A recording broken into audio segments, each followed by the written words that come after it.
Welcome to online science class. रासायनिक अभिक्रियाओं के प्रकार। रासायनिक क्रिया के समय किसी एक तत्व का परमाणु दूसरे तत्व के परमाणु में नहीं बदलता। न तो कोई परमाणु मिश्रण से बाहर जाता है और न ही बाहर से मिश्रण में आता है। किसी जो रासायनिक अभिक्रियाएं हैं में परमाणु के आपस के जो बंध होते हैं, इनके टूटने और इनके जुड़ने से एक नया पदार्थ बनता है। इस आधार पर रासायनिक अभिक्रियाओं को कई वर्गों में बांटा गया है, जिनमें नंबर 1 पर है संयोजन अभिक्रिया, जिसे एडिशन रिएक्शन कहते हैं। इसके बाद नंबर 2 है वियोजन अभिक्रिया या अपघटन अभिक्रिया, और तीसरे नंबर पर है ये विस्थापन अभिक्रिया। विस्थापन अभिक्रिया के बाद चौथे नंबर पर है द्विविस्थापन अभिक्रिया, डबल डिस्प्लेसमेंट, और 5वें नंबर पर है ये उपचयन एवं अपचयन अभिक्रिया। उपचयन को ऑक्सीकरण भी बोलते हैं, यानी ऑक्सीकरण एवं अपचयन अभिक्रिया। सामूहिक रूप से इसे रेडॉक्स अभिक्रिया कहते हैं। तो ये अभिक्रिया के प्रकार हैं। तो अभिक्रियाओं के प्रकार में सबसे पहले नंबर पर है संयोजन अभिक्रिया। संयोजन अभिक्रिया यानी कि एडिशन रिएक्शन, जोड़ना। इस अभिक्रिया में आप ये देखें कि कैल्शियम ऑक्साइड जिसे हम कहते हैं बिना बुझा हुआ चूना, इसको जल के साथ यानी कैल्शियम ऑक्साइड को जब जल में मिलाते हैं तो बड़ी तेजी से अभिक्रिया करता है और वह बुझा हुआ चूना बनाता है, यानी कैल्शियम हाइड्रोक्साइड बनाता है। इसके साथ साथ बहुत अधिक ऊष्मा निकलती है।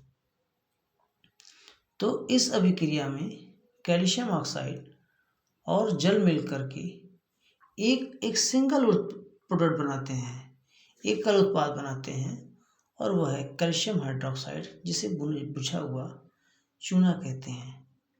तो दो अभिकारक मिलकर यहाँ पर एक उत्पाद बना रहे हैं, यानी कि ऐसी अभिक्रिया जिसमें 2 या 2 से अधिक अभिकारक मिलकर केवल एक ही उत्पाद बनाते हैं, उसे हम संयोजन अभिक्रिया या एडिशन रिएक्शन कहते हैं।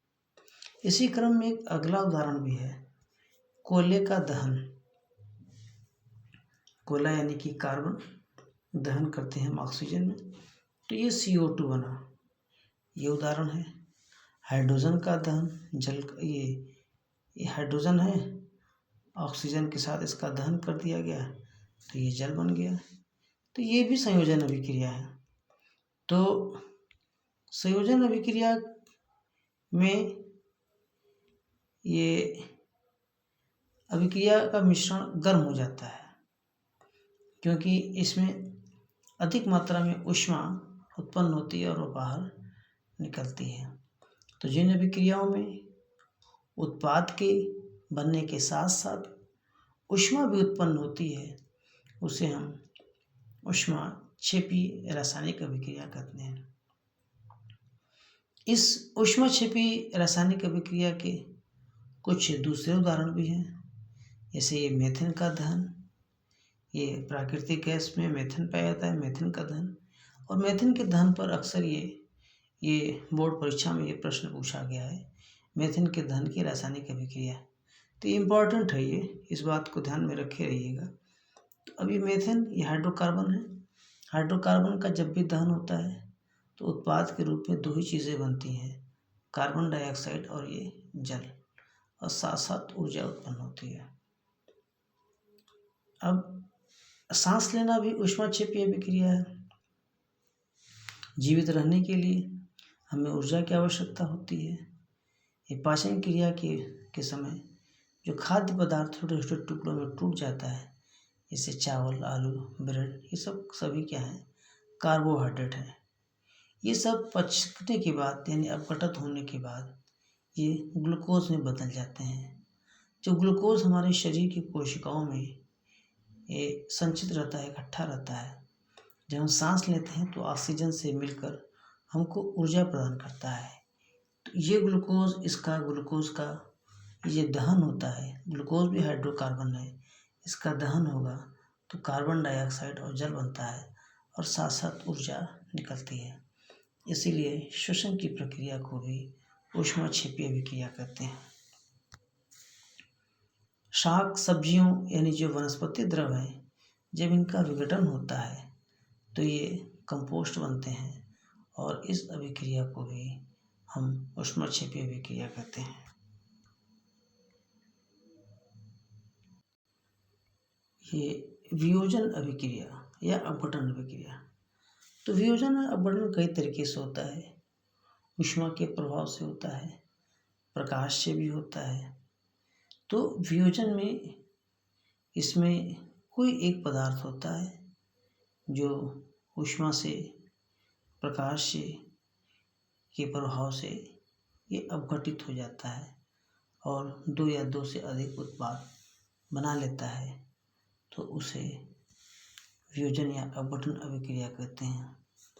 इसमें एक अभिकारक टूटता है, जैसे उदाहरण के तौर पर यहाँ पर देखें, ये फेरस सल्फेट है।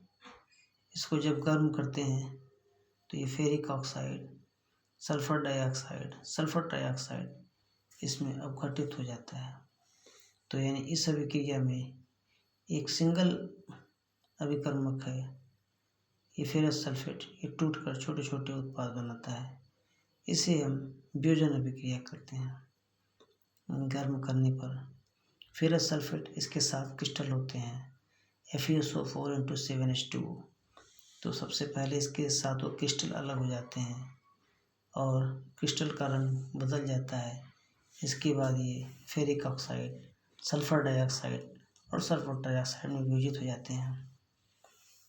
ऊष्मा देने पर यानी इसको गर्म करने पर, ये अन्य उदाहरण में देखिएगा कि कैल्शियम कार्बोनेट, जब इसको गर्म करते हैं तो ये कैल्शियम ऑक्साइड CaO और कार्बन डाइऑक्साइड में ये टूट जाता है, वियोजित हो जाता है, जिसका उपयोग विभिन्न उद्योगों में करते हैं। कैल्शियम ऑक्साइड को चूना या बिना बुझा हुआ चूना कहते हैं। इसके बहुत सारे उपयोग हैं। सीमेंट के बनाने में भी इसका उपयोग करते हैं। ऊष्मा के द्वारा दी गई वियोजन अभिक्रिया को हम ऊष्मीय वियोजन अभिक्रिया कहते हैं। ये इसका एक दूसरा उदाहरण है तापन, यानी ऊष्मा देना या ताप देना। ये लेड नाइट्रेट का है। लेड नाइट्रेट को देखिए गर्म करते हैं तो लेड ऑक्साइड, नाइट्रोजन डाइऑक्साइड और ऑक्सीजन में ये अपघटित हो जाता है। तो इसे भी हम वियोजन या अपघटन अभिक्रिया कहेंगे। अगर हम इसको ये विद्युत के द्वारा अपघटित करते हैं, जैसे जल है, जल में हम विद्युत अपघटन कराते हैं। इस क्रियाकलाप में ये देखिए जल का ये विद्युत अपघटन, ये क्रियाकलाप एक बहुत ही इम्पोर्टेंट है। अक्सर ये बोर्ड परीक्षा में पूछा जाता है। तो ये इसमें हम जल का विद्युत अपघटन कराते हैं तो ऑक्सीजन और हाइड्रोजन में ये अपघटित हो जाता है। तो ये विद्युत अपघटन हो गया। और इसके बाद ये देखिए प्रकाश की उपस्थिति में, सूर्य के प्रकाश की उपस्थिति में सिल्वर क्लोराइड,